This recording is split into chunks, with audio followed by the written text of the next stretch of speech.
News channels మనం support చేస్తూ ఉండాలి. ఏ రోజు ఆ రోజు అభ్యర్థిస్తూ ప్రతి ఒక్కరూ మాకు సపోర్ట్ గా నిలిచి మాకు సహాయ ఉంచాలని కోరుకుంటున్నాను. మేలుకున్నారు, అప్పుడే ఇంకా మేలుకుంటారు. యావత్ సమాజం, హిందూ సమాజం అంతా ఒకే ఒక్క తాటిపైకి తెచ్చే సత్తా హిందూ బంధువులందరిలోనూ మా అందరిలోనూ కల్పిస్తుంది ఆ అమ్మవారు. ఆ విధంగానే మేము ముందుకు పోతాం. ఇంకా రాబోయే కాలంలో ఈ అమ్మవారు ఇక్కడే ఉంది.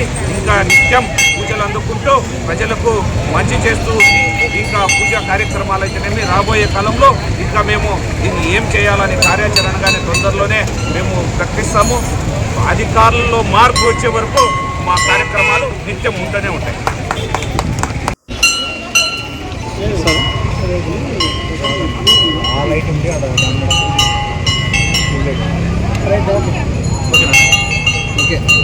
ఈరోజు నరిగమ్మ అనంతపూర్లోని మైసూరు నరిగమ్మ దేవాలయాన్ని కాపాడాలంటూ పెద్ద ఎత్తున గత 4 రోజులుగా పెద్ద ఎత్తున ఉద్యమాన్ని హిందువుల తరపున అదేవిధంగా నరిగమ్మ భక్తుల తరపున పెద్ద ఎత్తున ఉద్యమం నడుస్తూ ఉంది. మనందరికీ తెలిసిన విషయమే.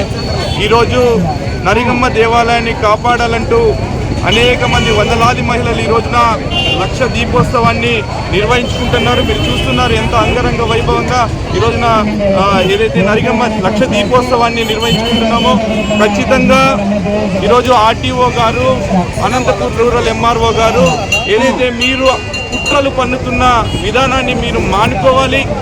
ఏదైతే సబ్టీ సర్కిల్లో ఉన్నటువంటి మసీదులు ఏదైతే మీరు చేయలేక దాన్ని ఎక్స్టెన్షన్ చేయలేకపోతున్నారో దేవాలయం మీద మీరు ఎందుకు కక్ష కడుతున్నారు మరొకసారి అడుగుతూ ఉన్నాం. ఖచ్చితంగా మీరు ఈ దేవాలయం మీద ఉన్నటువంటి కుట్రలు కుతంత్రాలను మానుకోవాలి. హిందూ సమాజం ఏకమైతే ఏ విధమైన పరిస్థితి ఉందో మీరు కళ్ళారా ప్రత్యక్షంగా చూశారు.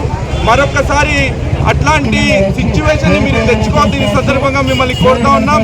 ఖచ్చితంగా ఈ దేవాలయాన్ని నిలుపుకునేంత వరకు హిందువుల పోరాటం ఆగదు, ప్రజల పోరాటం ఆగదు. ఈ దేవాలయాన్ని ఇక్కడే ఉంచుతామని మీ అందరికీ తెలియజేస్తూ జై హింద్, జై భారత్ మాత. అందరికీ నమస్కారం.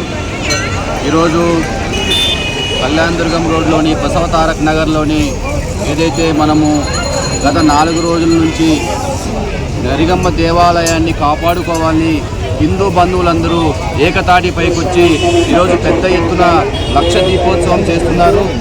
ఈరోజు చాలా ఆనందంగా ఉంది. ఎందుకంటే స్వచ్ఛందంగా వచ్చి ఈ యొక్క అమ్మవారికి అందరూ కూడా పూజలు చేసుకుంటూ అమ్మవారిని సేమ్ నరిగమ్మ అనుకుంటూ అందరూ కూడా కాపాడుకోవాలని ఏదైతే ఈ గత కొన్ని రోజులుగా ఉన్నటువంటి ఉద్యమాన్ని ఈరోజు ఆర్టీఓ గారు తర్వాత ఈ అయితే మన ఎంఆర్ఓ గారు చేసినటువంటి దుశ్చర్యలని మానుకోవాలని ఇప్పుడైనా బుద్ధి తెచ్చుకొని ఇక్కడ ఉన్నటువంటి ఏదైతే పెద్దలు మన వాళ్ళు చెప్పారో ఆ విధంగా సర్కిల్ చేసుకొని దీన్ని రోడ్డు వైండింగ్ అటుపక్క జరిగారు. దాన్ని కొద్దిగా వెడల్పు చేసుకొని ఈ యొక్క సర్కిల్ని ఏర్పాటు చేసి చేయవలసిందిగా మిమ్మల్ని అందరినీ కోరుతున్నాను.